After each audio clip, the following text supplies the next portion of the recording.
নমস্কার বন্ধুরা, welcome to সম্পাস kitchen. আজকে একটা ইউনিক ব্রেকফাস্ট রেসিপি নিয়ে হাজির হয়েছি, যেটা তৈরি করতে সময় লাগবে মাত্র 10 মিনিট আর খেতে হবে দুর্দান্ত। তাহলে চলুন শুরু করি। সবার প্রথমে একটা বোলের মধ্যে নিয়ে নেব কাঁচা লঙ্কা কুচি। আমি এখানে 2-3টে কাঁচা লঙ্কা কুচিয়ে নিয়েছি।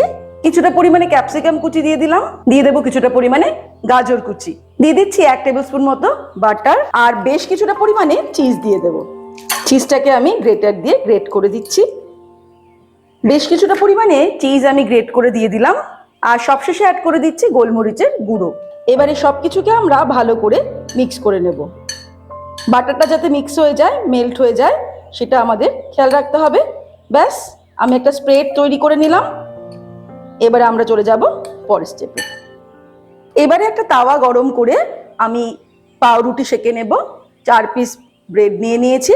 এটা আপনারা যে কোনো ব্রেড নিতে পারেন, হোয়াইট ব্রেড অথবা ব্রাউন ব্রেড, দুটোই কিন্তু করা যেতে পারে। মিডিয়াম ফ্লেমে আমি একটা সাইড একটু সেঁকে নেব। এরকম যখন অল্প অল্প সেঁকা হয়ে যাবে, তখন আমি ওভেনটাকে অফ করে দিচ্ছি আর ব্রেডগুলোকে আমি তুলে নেব।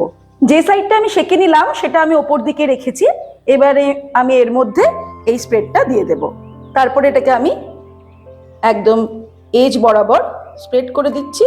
চিলি চিজ টোস্টের যে স্প্রেডটা আমরা তৈরি করেছি, সেটা আমি পাউরুটিতে একদম ভালো করে স্প্রেড করে দিয়েছি। এবারে আমরা চলে যাব ফাইনাল স্টেপে। আবারও তাওয়া গরম করে দিয়ে দিচ্ছি কিছুটা পরিমাণে বাটার, 1 টিস্পুন মতো। ফ্লেমটাকে একদম লো করে দিলাম। এবারে তাওয়া বরাবর বাটারটাকে আমি স্প্রেড করে দিচ্ছি। একটা ব্রাশ নিয়ে নিয়েছি। স্প্রেড করার পরে এবারে আমি ব্রেডগুলোকে বসিয়ে দেব।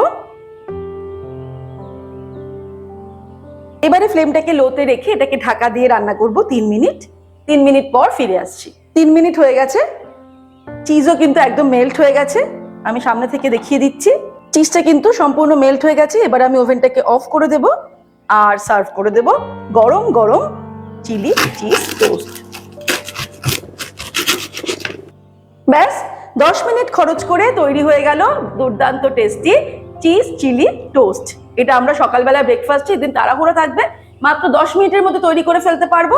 আর সবার মুখে কিন্তু হাসি ফুটে উঠবে এই রেসিপি দেখে। আজকের রেসিপিটা ভালো লাগলে রেসিপিটাকে লাইক করতে আর শেয়ার করতে ভুলবেন না। আর এরকমই দারুণ দারুণ রেসিপির আপডেট পাওয়ার জন্য সম্পাস কিচেন চ্যানেলটিকে সাবস্ক্রাইব করে নিন। ভালো থাকবেন, সুস্থ থাকবেন। আমি আবার হাজির হব নতুন নতুন রেসিপির সঙ্গে। নমস্কার।